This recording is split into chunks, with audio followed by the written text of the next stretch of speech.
Have you ever noticed those small, insignificant details in your daily routine? The ones you dismiss at first, but that slowly start to build into something more?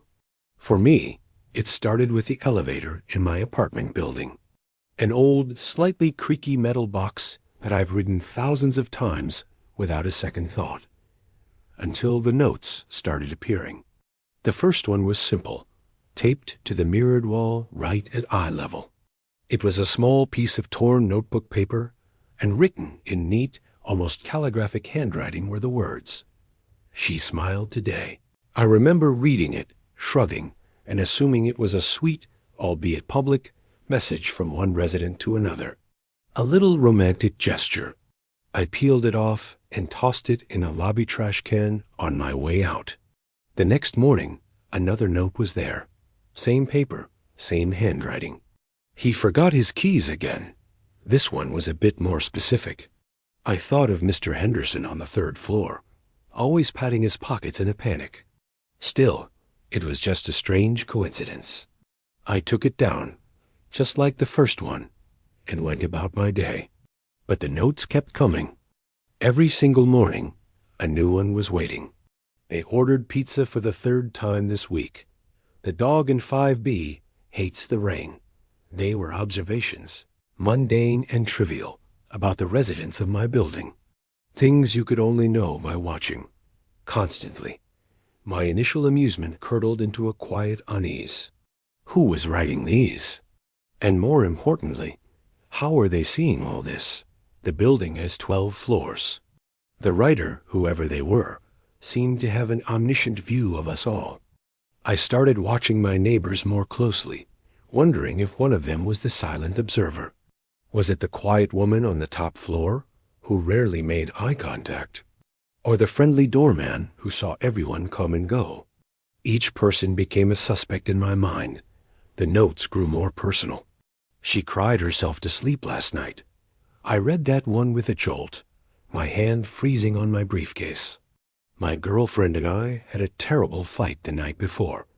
It was just a coincidence, I told myself. It had to be. But the seed of fear had been planted, and it was starting to sprout. I stopped taking the notes down. I wanted to see if anyone else would, to see if anyone else was as disturbed as I was. But they always remained, untouched, until a new one replaced it the next morning. It was like I was the only one in on this disturbing secret. Then came the note that truly terrified me. He's starting to notice. My blood ran cold. The message wasn't about a neighbor. It was about me. The anonymous writer wasn't just observing the building. They were observing me observing them. The game had changed. This wasn't a passive chronicle of daily life anymore. It was a direct communication. A warning. My curiosity had morphed into full-blown anxiety. The short ride in the elevator became the most stressful part of my day.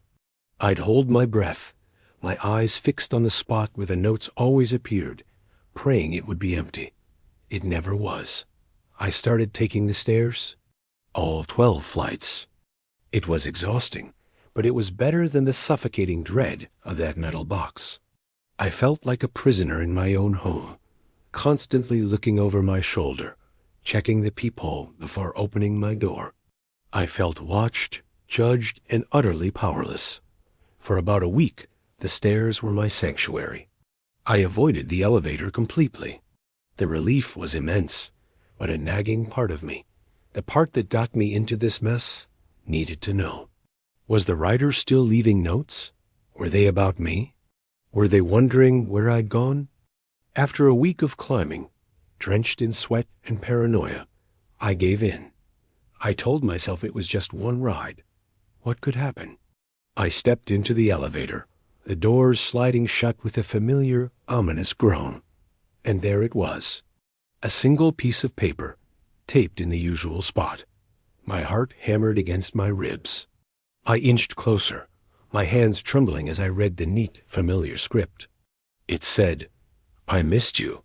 I stumbled back against the wall, my breath catching in my throat.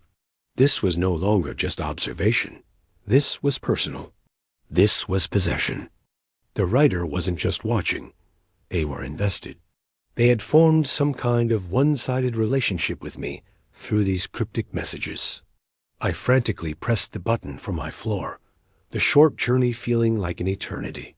The impersonal nature of the earlier notes had been a thin veil, and now it was torn away.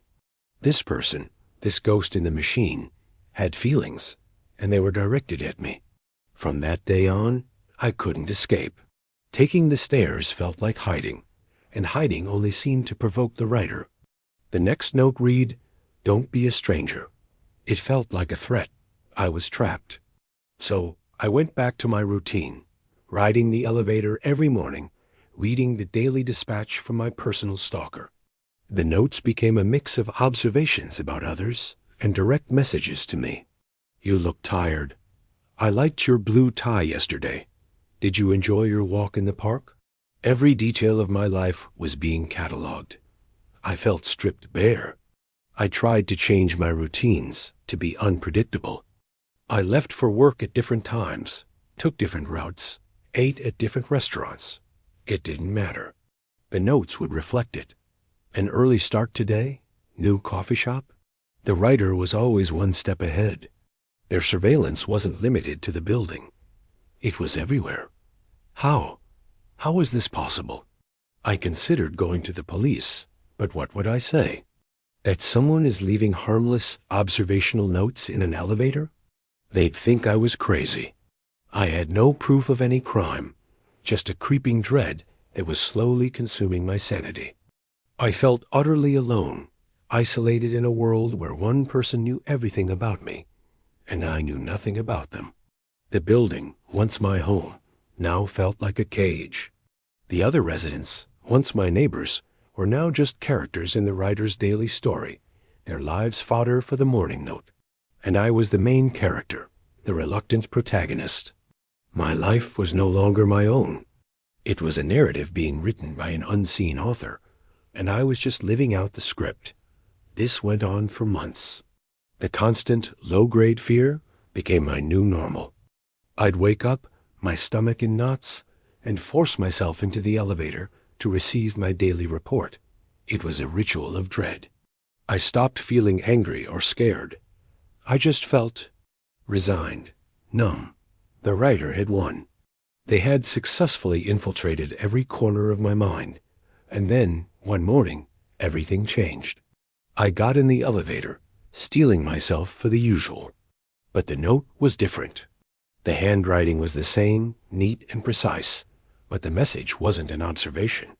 It wasn't about my tie or my coffee. It was just a date. A date 2 weeks from today. That's it. Just the month, the day, and the year. Nothing else. No context, no explanation. Why that date? What was going to happen? Is it a birthday? An anniversary? Or is it a deadline? An endpoint? The ambiguity is the worst part. My mind, which had become accustomed to the pattern of observational notes, was sent reeling. All the fear I had suppressed came rushing back, 100 times stronger. For the last 2 weeks, I have been living in a state of heightened terror. Every creak of the floorboards, every distant siren, every knock on a neighbor's door sends a jolt of panic through me. The date is getting closer. It's no longer 2 weeks away. It's this Friday, and I have no idea what to expect. This morning, there was a new note. It's the reason I'm recording this. I went down to the lobby, my hands shaking so badly I could barely press the button. I stepped inside, and there it was. The final piece of the puzzle, perhaps. The neat, calligraphic script, the small piece of paper. It didn't have an observation. It didn't have a date. It just had 2 words. See you. The date is tomorrow. And I don't think they mean they'll be watching me anymore.